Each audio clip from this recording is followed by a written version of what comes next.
74 годишниот Денис Асанов, кој уби и закопа во својот двор 79 годишна жена. На првото рочиште во Основниот суд Штип денес не призна вина. Прашан дали се чувствува виновен, Асанов категорично рече дека не го извршил убиството и не се чувствува завиновен. Апсолутно не. Не се чувствува? Апсолутно не. Милиарда %. Да добри човек не е лесно.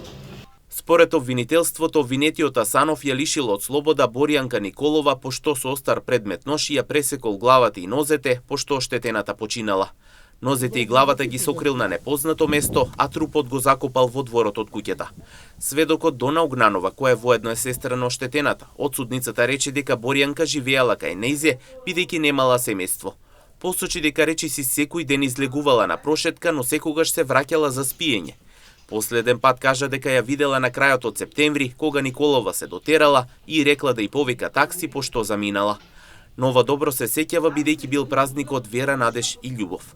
Откако исчезнала, неколку дена не можеле да ја пронајдат, пошто братанецот на Дона Огнанова отишол кај обвинетиот да го праша каде е Боријанка, а обвинетиот Денис Асанов рекол дека таа му украла пари и алишта и избегала. Затревожени Дона и братанецот продолжиле да ја бараат Боријанка по роднини во Радовиш и Виница, но никој не можел да ја каже каде е. На 24 октомври Дона пријавува во полиција. Тие побарале непрани мајци од Боријанка, а од нејзе земале бриси од печаток од рака.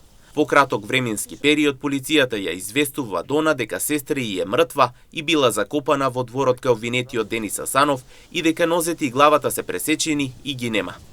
Трупот го однеле во Скопје, а потоа ја вратиле во лимен сандак без глава и нозе. Дона тврди дека таа и својата убиена сестра биле во добри односи, а обвинетиот Асанов не го знае и првпат го погледна во очи на судницата. Судот донесе решение. Главната расправа се одлага на 18 март, исто ден среда со почеток од 9 часот и 30 минути.